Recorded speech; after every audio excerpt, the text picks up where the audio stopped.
নমস্কার। কেমন যাবে শেয়ার বাজারে নতুন একটা এপিসোড। যে যেখানে আছেন অবশ্যই ভালো আছেন, সুস্থ আছেন এবং শেয়ার বাজারের এই র্যালিটাকে এনজয় করছেন। সবচেয়ে মজার ব্যাপার হলো মার্কেট যেদিনকে পড়ছে তারপরে সেখান থেকে একটা রিভাইভ করছে এবং স্টকগুলোর দাম খুব ভালোভাবে অ্যাপ্রিসিয়েশন হচ্ছে। তো বহু স্টক একেবারে সুন্দরভাবে কাজ করছে। আমি গত যেটা আমার এপিসোড ছিল সেখানে আমি উইজম্যান বলেছিলাম আমার নেব বলে, আমি কোপরান বলেছিলাম, তো আরেকটা স্টক বলেছিলাম। প্রত্যেকটা স্টকই দেখবেন খুব সুন্দরভাবে অনেকটা নেওয়ার জায়গা দিয়েছে, তারপরে সেখান থেকে মুভমেন্টটা শুরু করছে। এগুলোকে আসলে বেসিক্যালি আমরা রিভার্সাল কনসেপ্ট দিয়ে ভাবনাটা ভাবি।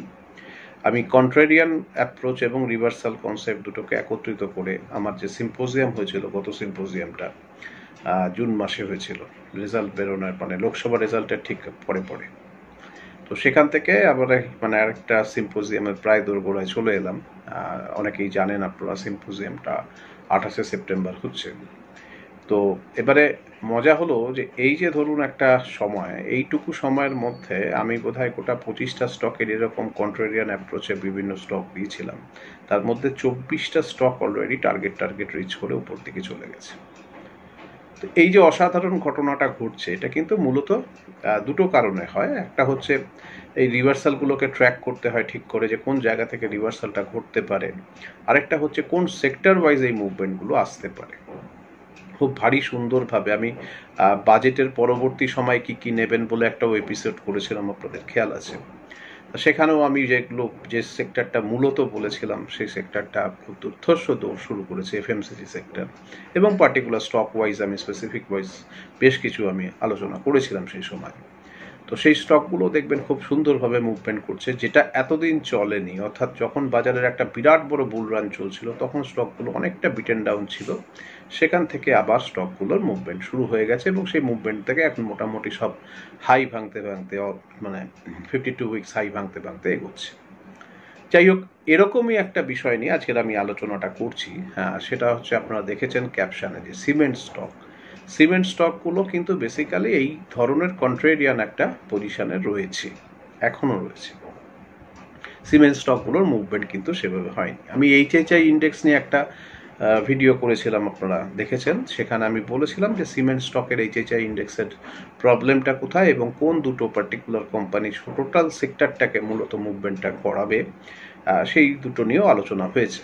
এখন সিমেন্ট সেক্টরটার ঘটনাটা যেটা ঘটেছে সেটা হচ্ছে সিমেন্ট সেক্টরটা লাস্ট যেটা যে সমস্ত ডেটাগুলো আমাদের কাছে এসছে সেই প্রত্যেকটা ডেটাই কিন্তু অত্যন্ত পজিটিভ বলা যাবে না, অত্যন্ত খারাপ নয়, কিন্তু পজিটিভ বলা যাবে না। ভালো ভালো স্টকগুলো কিন্তু আন্ডার পারফর্ম করেছে। এখন এই যে ধরুন আন্ডার পারফর্মের ডেটাগুলো আমি ছোট ছোট করে দিই। যেমন ধরুন বেসিক্যালি আমি যদি বার্নপুর সিমেন্টের স্টকের পারফরমেন্স বলি, আমি প্রাইস পারফরমেন্সটা নিয়ে একটু আলোচনা করে নিই, তারপরে আমি বিভিন্ন পজিশনগুলো, ফাইন্যান্সিয়াল যে সমস্ত ডেটাগুলো আছে সেগুলোর পজিশনটা দেখে নিই যে কীরকমভাবে এটা আন্ডার পারফর্ম করছে মার্কেটের সাথে। মার্কেট যেখানে হিউজলি আপ মুভমেন্ট করছে, নতুন একটা হাই করার চেষ্টা করছে, সেখানে সিমেন্ট স্টকগুলোর কী অবস্থান একটুখানি মোটামুটি দু একটা স্টক দেখলেই বুঝতে পারবেন। সেখানে বার্নপুর সিমেন্ট লাস্ট এক মাসে 23% পড়েছে, এসিসি পড়েছে 10.8%। তো এটা লাস্ট এক মাসের ডেটাটুকু বললাম। এপ্রিল জুন কোয়ার্টারে, এপ্রিল জুনের যে কোয়ার্টারটা গেল, সেখানে year on year revenue drop হয়েছে 2%। Year on year revenue drop হয়েছে পুরো সেক্টরটার। Year on year operating profit drop হয়েছে 4.8% এবং year on year net profit drop হয়েছে 12.7%। অর্থাৎ সেক্টরটা কমপ্লিটলি কিন্তু একটা কন্ট্রেরিয়ান অ্যাপ্রোচের একটা দুর্ধর্ষ ক্যান্ডিডেট হতে যাচ্ছে। অর্থাৎ এখান থেকে যদি টার্ন অ্যারাউন্ডের গল্প তৈরি হয়, তাহলে এই যে ধরুন অবস্থানটা, অর্থাৎ রেজাল্টটা খারাপ হয়েছে, যদিও সেক্টরটার একটা পসিবিলিটি তৈরি হচ্ছে। কিভাবে পসিবিলিটি তৈরি হচ্ছে সেই আলোচনাটায় আসবো।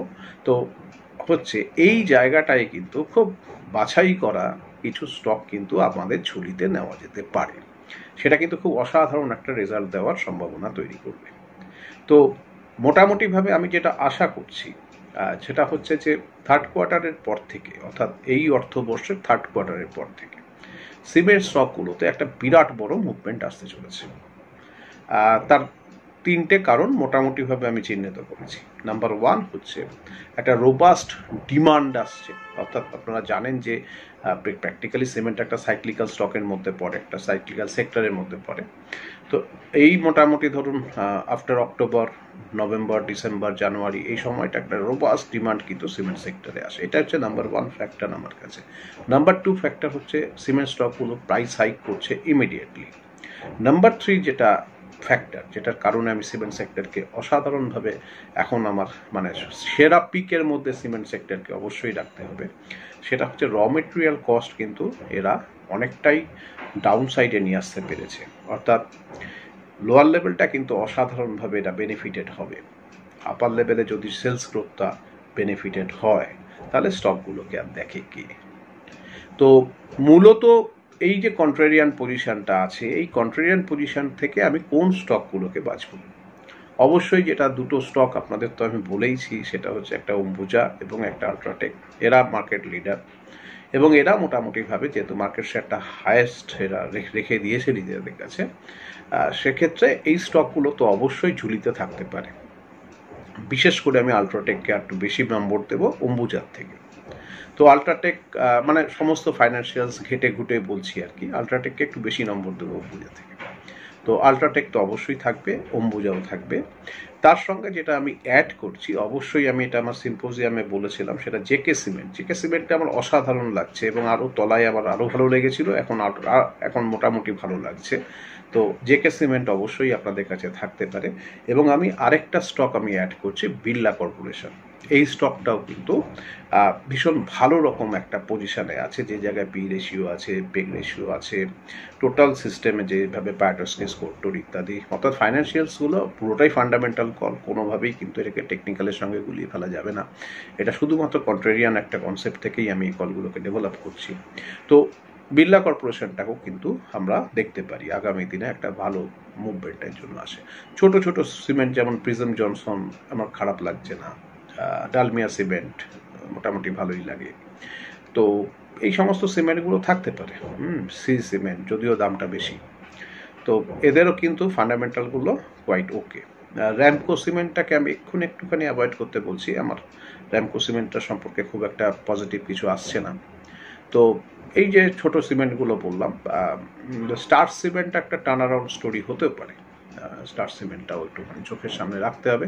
তবে ওগুলোর থেকে আমি যদি বলেন পোর্টফোলিও তৈরির ক্ষেত্রে, আমি কিন্তু অবশ্যই প্রথম দুটো স্টক অর্থাৎ আল্ট্রাটেক এবং অম্বুজাকে আমি সঙ্গে নেব। এবং তার সঙ্গে আমি যেটা নেব বললাম জেকে সিমেন্ট, অবশ্যই একটা খুব ইম্পর্টেন্ট পার্ট। জেকে সিমেন্টের মুভমেন্টও খুব তাড়াতাড়ি হবে দেখবেন। আর তার সঙ্গে অবশ্যই আমি বললাম বিড়লা কর্পোরেশন। এগুলো দিয়ে একটা মোটামুটি ভাবনা ভাবা যেতে পারে। দুটো অ্যানাউন্সমেন্ট অবশ্যই আছে। নাম্বার 1 অ্যানাউন্সমেন্ট হচ্ছে আমার তো ডেরিভেটিভের ব্যাচটা শুরু হচ্ছে মোটামুটিভাবে 50%-এর ওপরে, প্রায় 60-70% মতো ফিল আপ হয়ে গেছে। তো 15th ডিসেম্বর থেকে শুরু হচ্ছে ওটা। 15 ডিসেম্বরে আমার ডেরিভেটিভের ব্যাচ শুরু হচ্ছে। আর জানুয়ারির 5 তারিখ থেকে কিন্তু আমার রিসার্চ অ্যানালিসিসের ব্যাচ শুরু হচ্ছে। অনেকেই রেজিস্ট্রেশন ইতিমধ্যে করে ফেলেছেন।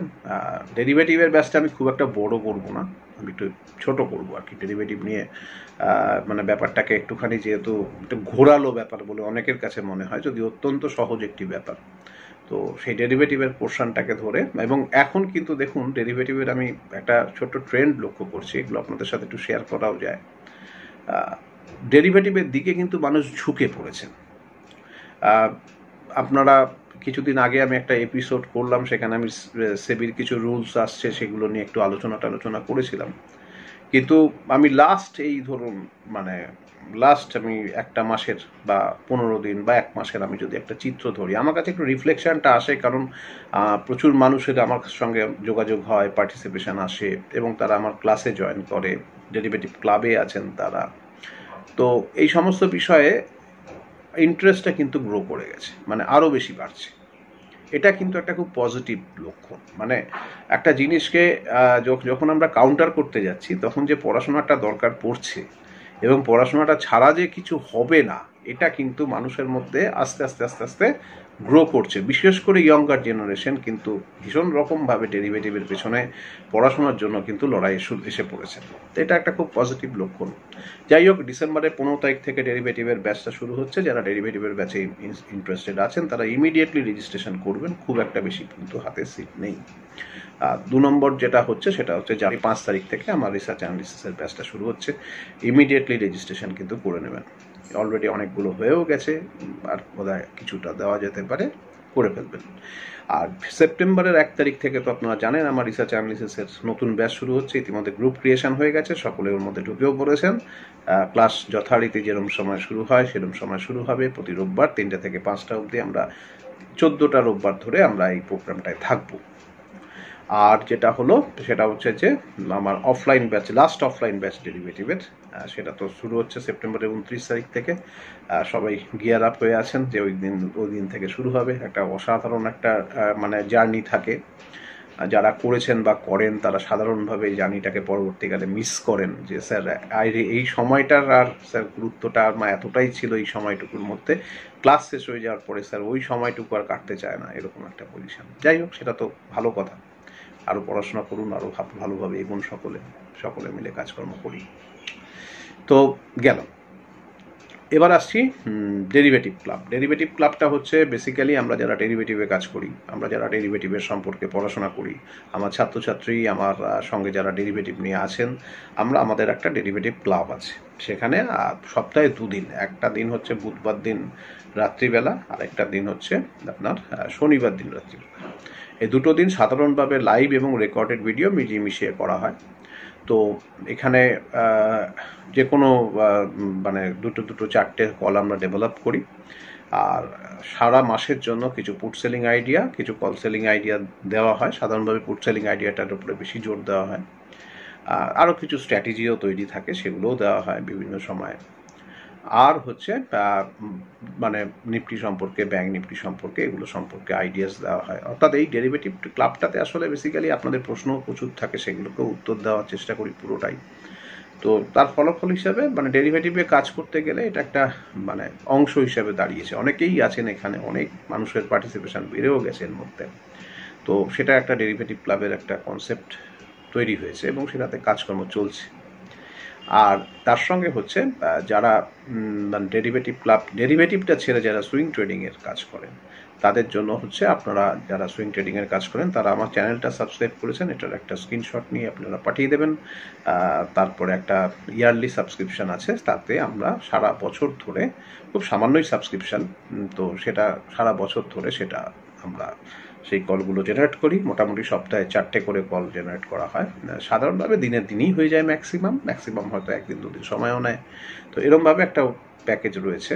তো এটাতে শুধু সুইং ট্রেডিং করা হয়। সুইং ট্রেডিং মানে শুধু বাই করে কাজ করা, মানে সেলিংয়ের সম্ভাবনা, মানে সেল করে আমরা যে শর্ট সেল করি সেটার কিন্তু সম্ভাবনা থাকে না। যারা নিয়মিতভাবে মার্কেটের সঙ্গে থাকেন, যারা রেগুলার কল চান, তাদের জন্য একটা কনসেপ্ট আমি রেডি করেছি। আপনারা যারা আগ্রহী আছেন Nifty, bank Nifty, stock option, stock future, এই সমস্ত বিষয়ে যারা কাজকর্ম করছেন, তারা আমাকে একটা হোয়াটসঅ্যাপ পাঠিয়ে বিশদে জানতে পারেন। পুরোটাই একটা ছাতার তলায় নিয়ে আসা হয়েছে এবং সেটা থেকে মোটামুটিভাবে প্রত্যেক দিন এই কলগুলো প্রোভাইড করা হচ্ছে। তার জন্য আপনারা একটা হোয়াটসঅ্যাপ করে দেবেন। তো এটা গেল হচ্ছে সার্ভিস এবং হচ্ছে ক্লাসের সম্পর্কে বলা। এবার চলে আসি নিফটি নিয়ে। নিফটি আমি আগের যেটা করেছিলাম 25,000-এ কি মাথা তৈরি হয়ে গেল। তো সেখান থেকে বাজার অনেকটা পড়লো, 23,800 সামথিং অবধি বোধহয় লো করলো। সেখান থেকে আবার বাজারটা ঘুরে এলো। আমি বললাম যে খুব সহজ হয়েছে কাজ করা, বাজার যেদিনকে পড়বে ঝুলি ভর্তি করে বাই করার চেষ্টা করুন, আবার সেটা উপর দিকে উঠলে বিক্রি করে দেওয়ার ব্যবস্থা করুন। আপাতত যেটা দেখা যাচ্ছে, যেটা খুব ভাইটাল একটা পোর্শন, যে জায়গাটায় নিফটির এখান থেকে কতটা কি মুভমেন্ট হতে পারে। খুব বড় একটা রেজিস্ট্যান্স জোনে কিন্তু নিফটি দাঁড়িয়ে আছে। সেই রেজিস্ট্যান্স জোনটা হচ্ছে 24,950। ইনফ্যাক্ট আমি প্রথম যেটা আমার কাছে হার্ডল সেটা হচ্ছে 24,950-এর উপর চলতে হবে। একদম যে জায়গাটায় নিফটি এখন স্টে করছে 24,824, এই লেভেলটাও কিন্তু খুব ইম্পর্টেন্ট। অর্থাৎ 24,824 থেকে 24,950-এ মাল্টিপল রেজিস্ট্যান্স এরিয়া তৈরি হয়েছে। এটাকে যদি ক্রস করে বেরোতে পারে, অর্থাৎ 24,950-এর ওপরে যদি নিফটি স্টে করতে পারে, তাহলে পরে ওপরের দিকে 25,092, 25,234 এবং 25,348 মোটামুটি আগামী রেজিস্ট্যান্সগুলো দেখতে পাওয়া যাচ্ছে। নিচের দিকে যদি রিট্রেসমেন্টে আসে, যেখানে বাইং জোন তৈরি হবে, আমি অবশ্যই বাইং জোন কেন বলছি, এখনো পর্যন্ত নিফটি স্ট্রাকচারালি, আমি বহুদিন ধরে বলে আসছি, নিফটি স্ট্রাকচারালি কোনো পরিবর্তন হয়নি। অর্থাৎ নিফটি এখান থেকে টপ আউট করে গিয়ে নিচে একেবারে হুড়মুড় করে 10,000 পয়েন্ট পড়ে যাবে, আর 5,000 পয়েন্ট পড়ে যাবে, এরকম এখনো পর্যন্ত কিন্তু টেকনিক্যাল চার্ট অনুযায়ী বা ডেরিভেটিভ ডেটা অনুযায়ী আমাদের কাছে কিন্তু সেরকম কোনো বার্তা নেই। ফান্ডামেন্টালি আমি বহুদিন আগে থেকে বলেছি, ফান্ডামেন্টালি বাজার কিন্তু প্রচণ্ড ওভারহিটেড, প্রচুর দাম বেড়ে রয়েছে এবং এখান থেকে কিন্তু অবশ্যই একটা নিচের দিকে কারেকশান আমি এক্সপেক্ট করছি। সেটা হচ্ছে end of this financial year, মানে মোটামুটি ধরুন থার্ড কোয়ার্টারের পর থেকে ফোর্থ কোয়ার্টারের দিকে একটা কিন্তু অবশ্যই কারেকশানের একটা এক্সপেকটেশান আছে। কিন্তু এই মুহূর্তে নিফটির টেকনিক্যাল চার্ট, নিফটির ডেরিভেটিভের অবস্থান, তাতে কিন্তু খুব যে একটা সমস্যার কথা বলা হচ্ছে তা নয়। নিচের দিকে যে সাপোর্ট লেভেলগুলো যেখান থেকে বাই করা যেতে পারে আপাতত 24,624, 24,484, এই দুটো লেভেল অব্দি। 24,484 যদি না ভাঙে, তাহলে পরে নিফটির পক্ষে কিন্তু নিচের দিকের লেভেলে কিন্তু আর পৌঁছানো সম্ভব হবে না। যদি 24,484 ভেঙে যায়, তাহলে 23,800 অবধি কিন্তু নিফটির একটা সরাসরি নিচের দিকের পতন আমি দেখতে পাচ্ছি। তাহলে মোটামুটিভাবে আমি লেভেলসগুলো বললাম, সেই লেভেলসগুলোর ওপরে বেস করে আপনারা আপনাদের যে ভাবনাগুলো থাকবে সেগুলো অবশ্যই কিন্তু সেভাবে কাজটা করবেন। এবার আসি ব্যাংক নিফটি নিয়ে। ব্যাংক নিফটি কিন্তু নিফটির মতো এত স্ট্রং পজিশানে কিন্তু ব্যাংক নিফটি উইকলি চার্টে বা মান্থলি চার্টে কিন্তু দেখতে পাওয়া যাচ্ছে না। ডেলি চার্টে একটুখানি পজিটিভ রয়েছে, কিন্তু সেক্ষেত্রেও কিন্তু 51,500, বিশেষ করে 51,500 কিন্তু একটা বড় রেজিস্ট্যান্স তৈরি হয়েছে। এই রেজিস্ট্যান্সটাকে ক্রস না করতে পারলে তাহলে পরে ব্যাংক নিফটি কিন্তু 50,000 অবধি নেমে আসার সম্ভাবনা পরিষ্কার দেখা যাচ্ছে। নিচের দিকে সেরকম কোনো সাপোর্ট লেভেলও তৈরি হয়নি। মজা হচ্ছে শুধু সেক্ষেত্রে যেটা আমাদের সুবিধাজনক জায়গা, অর্থাৎ ইমপ্লয়েড ভোলাটিলিটি পার্সেন্টাইল নিফটি এবং ব্যাংক নিফটির ক্ষেত্রে কোনোটাই কিন্তু নিচের দিকে নামার সময় বাড়ছে না। তার ফলে হচ্ছে কি, নিচের দিকে জায়গাগুলো ক্যাপড হয়ে যাচ্ছে, অর্থাৎ নিচের দিকে যখনই পড়ছে তখন সেটাকে আটকে দেওয়া হচ্ছে। তো এটার একটা সুবিধা আপনারা লক্ষ্য করতেই পাচ্ছেন যে পড়ে গেলে পরে এই বাজার উঠে আসছে, তারপরে একটা সুবিধা হচ্ছে।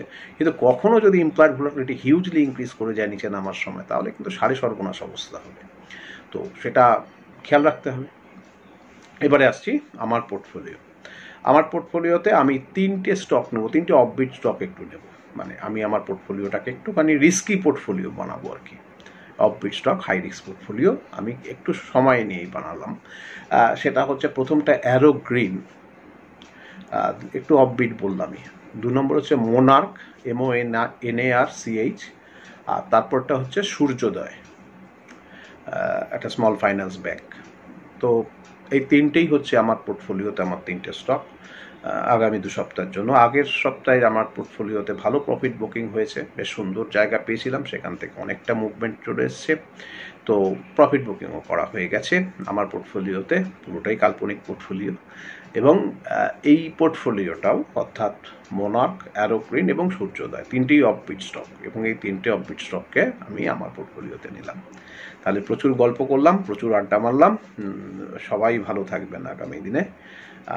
আমরা সবাই একসাথে শেয়ার বাজার নিয়ে বেঁচে থাকি, এটাই কাম্য। নমস্কার।